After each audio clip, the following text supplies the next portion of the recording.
Hello everyone, today we would like to share our custom-made series of price-lock Photocell. Based on the different requirements of customers from various countries, we have developed and produced over 30 models of Photocells.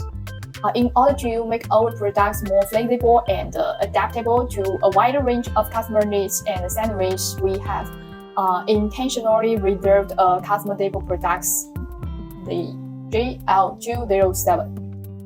Well, what can be customized?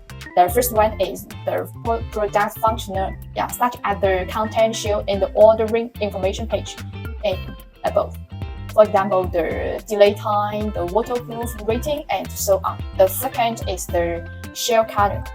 Our standard color is blue, but we also offer customization options for colors like green, black, white, orange, and so on.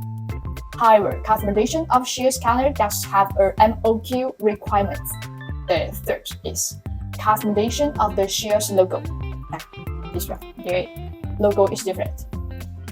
We could offer the printing, laser engraving, covering, and even modifications to the appearance. However, these customization options involve MOQ and mode development considerations. Guys, if you have a project, please contact us. We will work with you to develop the optimal solution and help you success in securing your order. I'm Stella from Shanghai LongJoin. In our next video, we will share the customization options for Nima socket. See you in the next time. Bye.